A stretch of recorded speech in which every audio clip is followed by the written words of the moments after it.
Well, hey guys, welcome back. If you've been watching my channel for any amount of time at all, you know that my first love, my main modeling passion is for the UP Heritage Fleet. And today we've got Railfanmodels version of the Len Nystrom. And I can tell you it's like nothing you've ever seen before in the terms of a model, even brass. This thing is crazy. We're going to take a look at it, show you all the intricate parts, or at least as many as we can, and then give you some pricing information. Railfanmodels is coming in to save us UP modelers a lot of strain, and they're going to be producing some of these cars from the UP Heritage Fleet, so I'm really looking forward to it. I'm kind of fanboying right now, even before we take a look, but let's get started. Take a look at the Len Nystrom Baggage Car. It's like a multi-purpose car UP uses from Railfanmodels and HO scale, starting right now.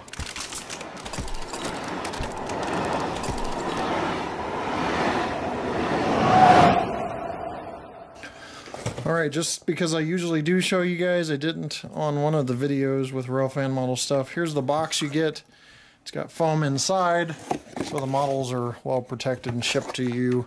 But let's take a look at the Len Nystrom here. This is the car, and let me tell you, there is so much detail to cover, I really don't know where to start. You have a firecracker antenna on the roof, and speaking of the roof, you've got these sills that go over the doors, but one really cool feature of the roof is it's magnetic, and it pops off, and it only goes on one way. You can't turn it around. It's got a really tight fit, but before I put it back on and show you that tight fit, let's take a look inside of the car. So these little circular areas here, those are just magnets, but the doors is where things really get cool, because you can push the doors open or closed, configure the doors however you want, all four doors. There are these derailing areas here that are fixed on both sides, but these doors up front completely open, separately applied grab irons, and the windows have that prototypical kind of tint look to them, but they open and close. You can put them in any position you want. So that is kind of a real quick recap of the inside. I'm going to show you how this roof fits on.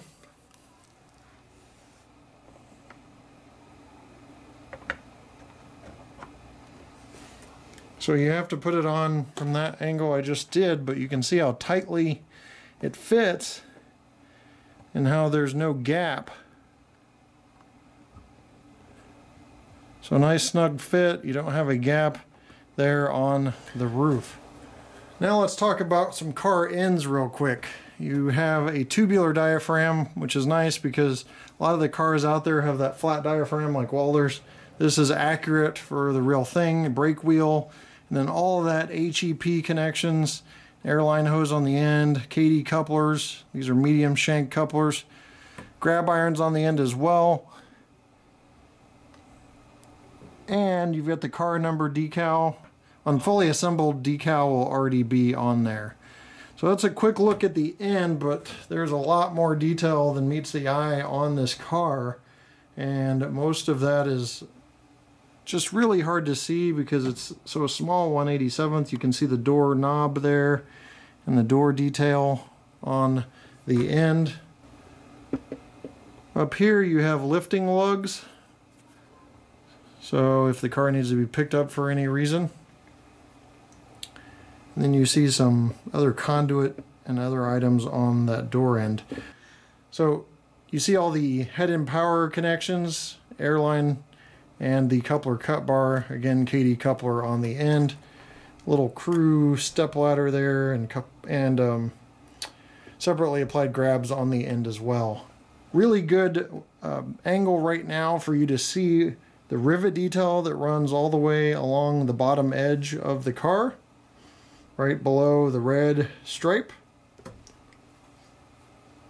And as we go up, I'm going to give you a close look at just the side detail here. Little crew access ladder to get in the doors there. Speaking of, you see Len Nystrom here. This car is named after him, which is a big name in UP Steam, but the decals you'll have to apply separately if you buy it as a kit or assembled. Union Pacific you'd have to buy separately and decal yourself. So this one done through another party other than myself, because I really don't have time to decal, but that's what you'd get.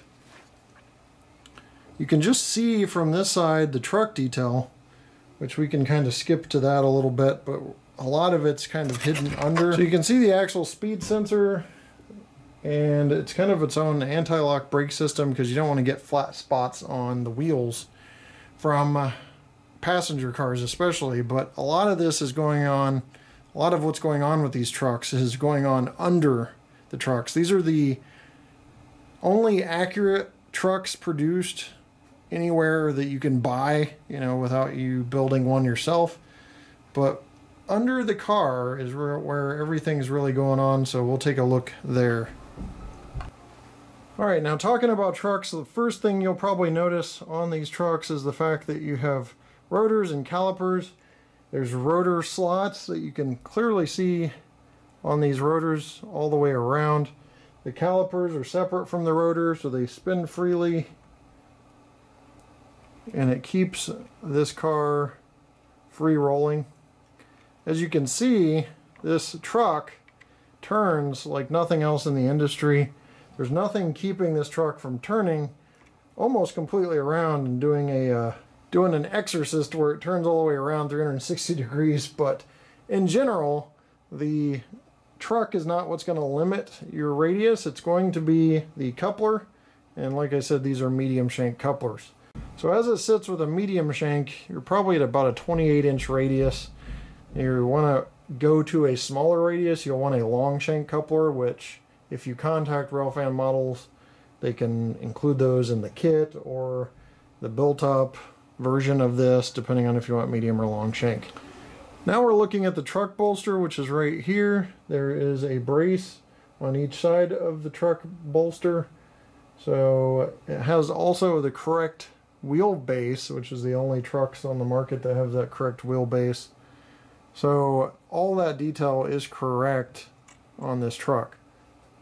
Now, speaking of detail, you probably see a lot of other detail, which I'm going to reveal a lot more of it to you. Look at all of that wiring, plumbing, air reservoirs. There's just a ton of it, and we're going to talk about that as we go on to this end here. So all those cables you just saw, those are HEP cables, and they go end to end uninterrupted, which nobody's ever done before, even in brass. And airlines that go end to end uninterrupted. So I'm going to show you that detail. Even when you have the truck out of the way, like you can see here, all of that is going and routing correctly, just like the real thing, all the way over to the other HEP connection on this end, and same goes for the airline. So just a crazy amount of detail on the underside of this. Speaking of that, we've got the air reservoirs here, the high voltage electrical cabinet right there. That provides power if they're doing anything in the car.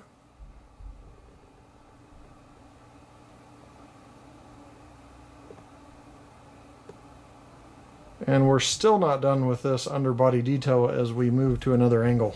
Now at this angle of the car, you can see all the structural support of the car and the cross members. And in the cross members, you can see the pass-throughs, all these little holes you can see here on all the cross members. This level of detail has never been done in plastic. And speaking of never done in plastic, this car, Len Nystrom, has never been done in plastic correctly. They've had some representations, but they're not the correct length. So this car's just got an insane amount of detail. Over 120 parts composed this car. Alright, so there's Len Nystrom in a nutshell from Railfanmodels. The one thing I didn't mention to you was price. So for a kit, this is going to be $225. It includes everything but the UP decals. And then assembled, $385. Again, everything but the UP decals. Warning decals are included, which we didn't talk about too much, but there's these lifted area where the warning decals would go. So again, never done in plastic. Really cool for us UP modelers to have this new manufacturer to produce these over a number of years. I'm just speculating, but hopefully we can see lots of cars come out from Railfanmodels in the UP excursion fleet, so we can all have something that's not brass, because brass, even though I love it and I've got a lot of the cars, most of the cars in the brass excursion, you can't pull a lot of them because they're so heavy. They're still not as detailed as this, and then these are about a third of the price of brass. I mean, I don't know if you saw eBay a few months ago, but there were cars going up, and just regular baggage cars and things like that selling for $1,000 plus in the UP Heritage Fleet brass. Where this, you can get 385 assembled or 225 as a kit. So with that said, I'm going to leave you with a run-by of this car and maybe some others in Brian's fleet, because we have him in-house with us. And we'll see you next time right here on the channel. Thanks for watching, and take care.